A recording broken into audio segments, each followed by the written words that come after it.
Timnas sepak bola Indonesia akan berlaga hidup mati melawan Gini untuk memperebutkan tiket ke Olimpiade Paris. Ini karena terlalu semangat jadi pengen langsung membobol gawang Gini kan saya. Ya, untuk memperkuat pertahanan Timnas, PSSI pemirsa sedang mengupayakan agar Elkan Bagot dan Justin Hubner bisa bergabung.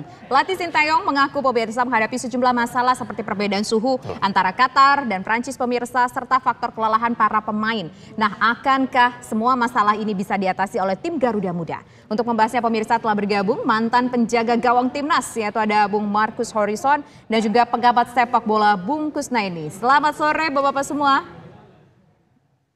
Selamat sore Andrew, selamat sore.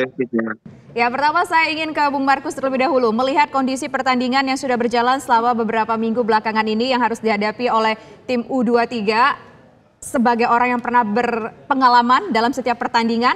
Kalau menurut Bung Markus, apakah saat ini sudah mengalami yang namanya mungkin tingkat kelelahan yang sangat sekali mungkin di fase ini para timnas, para pemain timnas? Ya, itu udah pasti ya Mbak, tingkat kelelahan itu pasti dialami seorang pemain bola apabila tim itu sampai melaju ke semifinal.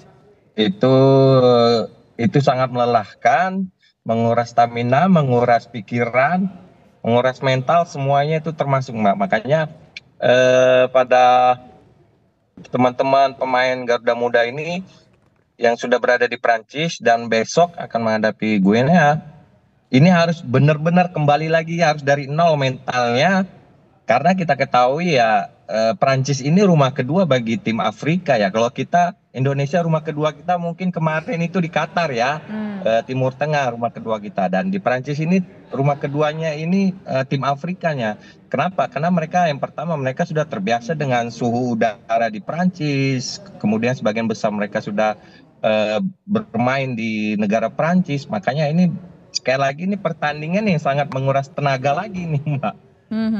Baik Bung Markus, tapi banyak juga publik yang mengkhawatirkan karena secara postur body dari pemain Gini ini jauh di atas Indonesia. Tapi sesungguhnya kalau level gaya permainan Gini kontra Indonesia bagaimana Bung Markus? Ya, kalau Afrika ini beda ya sama tim-tim Eropa. Afrika ini mempunyai style gaya tersendiri. Yaitu tim Afrika ini mereka bermain tidak seperti tim-tim Eropa, Timur Tengah. Mereka bermain kalau sudah masuk di wilayah lini pertahanan lawan, mereka kadang-kadang mereka bisa mendribble saat melewati 1-2 pemain, bahkan langsung sambil lari sambil running mereka bisa langsung syuting itu. Itu perbedaannya nih. Mereka jarang sekali bermain dari bawah. Memang sih bermain dari bawah, tapi tim Afrika kita ketahui kalau sudah masuk lini pertahanan mereka kebanyakan bermain individu, mereka selalu sering melakukan syuting ke gawang ini. Postur tubuh udah pasti ya. Kita ketahui memang postur tubuh tim Afrika memang sangat tinggi-tinggi sekali ya, tapi saya yakin ya mudah-mudahan lini pertahanan kalau misalkan dapat pelanggaran, corner kick itu harus diantisipasi nih yang pemain-pemain yang tinggi nih di tim Afrika ini. Bagaimana siapa sih yang di Indonesia tim Garuda Muda yang pemain tinggi, lawannya pemain tinggi juga, jangan pula pemain pendek yang jaga pemain tinggi Afrika kan gitu. Saya yakin Coach Shin juga sudah mempunyai pola siapa-siapa saja yang dijaga kalau misalkan ada free kick, ada corner kick gitu. Oke. Baik, nah sekarang saya ingin ke Bungkus. Bungkus, kabarnya nih komposisi pemain Gini ini adalah pemain-pemain yang sudah pernah ataupun banyak bermain di Eropa. Nah, kalau kita lihat apakah ini jangan-jangan mereka nanti akan memperkuat tim Eropa atau tim Gini tersebut di pertandingan melawan Indonesia. Nah, kalau sudah sebegini, kalau seandainya sudah memperkuat tim Gini besok ketika bertemu dengan Indonesia, bagaimana kemudian peluang Indonesia, Bungkus?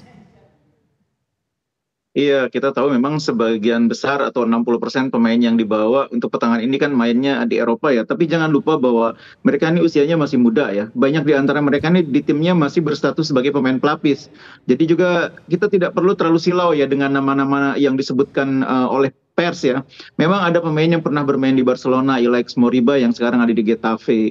Lalu ada pemain yang juga bermain di Olympiakos, ada yang bermain di Leganes. Ini emang nama-nama klub yang dikenal oleh publik Indonesia. Tapi jangan lupa mereka ini bukan merupakan pemain yang bisa dibilang pemain andalan ya. Masih banyak yang statusnya sebagai pemain pelapis, yang masih banyak duduk di bangku cadangan saat membela tim senior.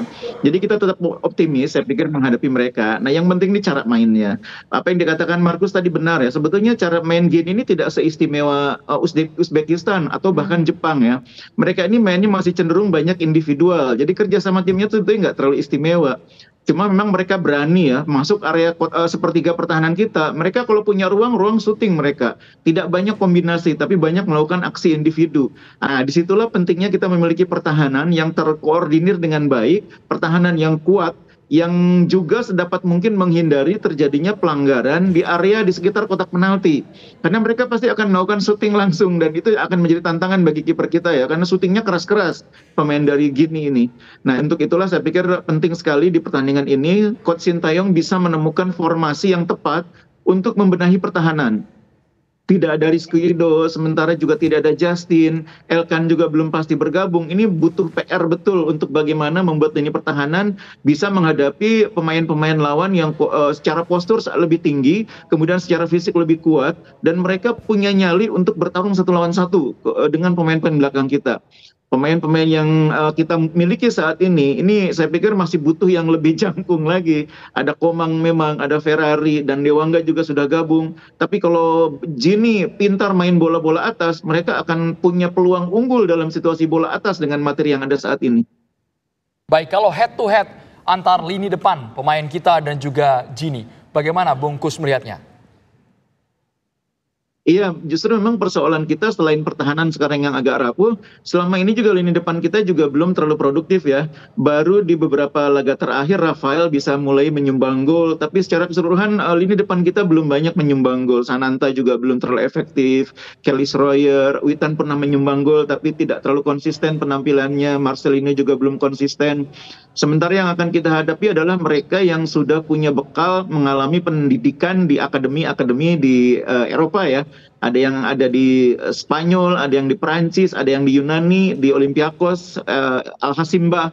Kemudian ada Kamara yang main di Leganes, ditambah Moriba yang main di Getafe. Ini pemain-pemain depan yang semua pendidikan sepak bolanya di Eropa bisa dibilang. Karena memang sejak usia muda ada di Eropa.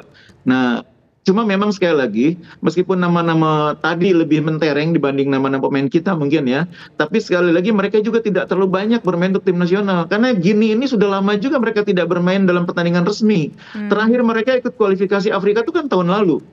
Sesudah itu mereka tahun ini baru 2 kali bertanding dalam rangkaian persiapan ya. Pertama kalah dari Amerika Serikat di Spanyol. Yang kedua menghadapi tim lokal Spanyol, mereka memang menang 4-0. Tapi kan lawannya tim lokal. Jadi kekurangan mereka adalah sense of game-nya itu. Jadi suasana bertandingnya itu sudah agak lama mereka alami. Tapi Indonesia kan baru sepekan yang lalu bertanding, sehingga suasana pertandingan, atmosfer pertandingan itu bagi pemain kita masih lebih dekat gitu ya, masih lebih terasa tantangannya, tekanannya, dan mudah-mudahan yang paling penting sekali lagi saya pikir Indonesia bisa recover secara fisik, recover secara psikis, sehingga menghadapi pertandingan kali ini mereka lupa bahwa mereka sebelumnya sudah 2 kali kalah beruntun, mereka lupa bahwa mereka mengalami banyak pertandingan yang harus diselesaikan dengan perpanjangan waktu. Karena kalau itu bisa dilupakan dan kita bermain secara kolektif, kuncinya ini main kolektif. Kita kalau mainnya individu 1 lawan 1 memang agak berat. Tapi kalau kolektif 1-2-nya pemain kita ini sangat bagus. Terutama ketika kita bermain melawan Jordania. Jadi mainnya banyak kombinasi, main 1-2 itu kekuatan kita. Oke, baik. Nah sekarang saya ingin ke Bung Markus. Bung Markus, kalau kita dengar tadi bahwa kekuatan dari tim Indonesia ini adalah mereka kompak, mereka solid di lapangan. Tapi kalau dari Gini mereka itu bermain secara individual. Nah strategi apa yang harus dimainkan oleh Sintayong untuk memperkuat Indonesia? Ya, saya pikir tetap ya, Coach Shin juga akan mempermainkan seperti apa yang mereka lakukan di Qatar ya, yaitu bermain bola cepat, bermain bola dari kaki ke kaki, melakukan kombinasi 1-2 orang, melakukan counter attack. Saya pikir itu yang lebih unggul Indonesia Saya pikir ini mungkin harus dimanfaatkan para pemain Indonesia karena pemain Afrika tuh kadang-kadang untuk balik ke pertahanan itu sangat lambat juga, Mbak. Jadi itu kunci yang kita bisa raih agar bisa tim nasional 23 ini bisa mengimbangi bagaimana seandainya para pemain Afrika menggempur pertahanan kita, begitu kita dapat bola, kita langsung melakukan counter attack dengan cepat, 1-2 orang pemain kombinasi. Yang penting itu tadi dibilang bungkus, jangan kita terikuti juga pemain mereka seperti melakukan individu-individu ya. Itu bukan tipe permainan kita, makanya saya yakin ada celah untuk bisa mengimbangi atau bisa mengungguli gitu, Mbak, tim Afrika ini. Ini menarik, seorang mantan kiper menyatakan jangan lagi kita bermain individu. Jangan menonjolkan terlalu personal ketika sudah di lapangan hijau, Bung Markus. Kalau melihat catatan sebelumnya, banyak juga kritik publik yang menuduh katanya Marcelino kok main sendiri, kan banyak itu di depan, kenapa tidak dibagi seperti itu. Supaya ini tidak terulang, supaya 1-2-nya juga terlihat mencolok, Bung Markus. Bagaimana tanggapan Anda? Sesaat lagi hanya di Kabar Petang, pemirsa.